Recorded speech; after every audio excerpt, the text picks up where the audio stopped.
We'll take a look at the rock cycle in depth later, but for now, minerals can be formed in a few main ways: sublimation from volcanic gases, crystallization of lava or magma, and deposition or evaporation from aqueous solutions. Sublimation is the process of going from a gas directly to a solid. When volcanoes erupt, lots of gases are released. The contrast between the temperature of the extremely hot volcano and the much cooler atmosphere means that some of those gases form lower energy solids pretty quickly without even passing through the liquid phase. Since sulfur dioxide is released during eruptions, native sulfur is common to find around volcanoes. Cooling of magma or lava results in crystals and igneous rocks being formed. Through the Bones reaction series, which we'll talk about in an igneous rock video, different minerals are formed at different temperatures of this cooling process.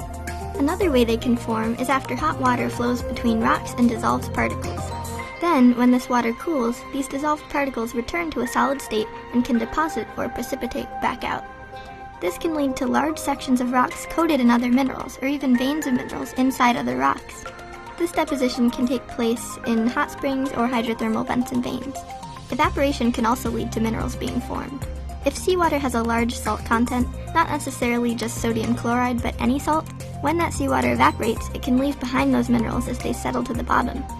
Rock gypsum can be formed by this process, and it usually occurs in water basins when there's less water coming into the system than is being evaporated. Now, some minerals won't always remain the same mineral. A mineral can change form, or morph, and be replaced by another mineral based on environmental conditions.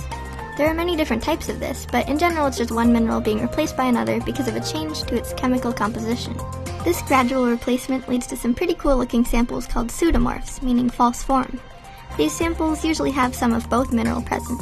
One of the more famous examples of a pseudomorph is the malachite-azurite combo. Malachite slowly replaces the azurite by losing its hydroxyls in a chemical change, and since they're both such bright and beautiful colors, this makes their combination a popular gemstone. Pseudomorphs aren't to be confused with polymorphs, which are minerals with the same chemical formula, but different atomic arrangements. The most commonly used example of this is graphite and diamond, since they're both made of pure carbon, but the different arrangements lead to their different properties. Graphite is more slippery since it's arranged in sheets, while diamond is stronger because of its tetrahedral form. The last video covers this, so here's a link to that. Anyway, there's one more important thing to discuss about mineral formation. Since minerals form from crystallization, sometimes crystals can grow abnormally. Errors in a mineral's growth because of environmental conditions can result in twinning, the symmetrical growth of two crystals from similar lattice points.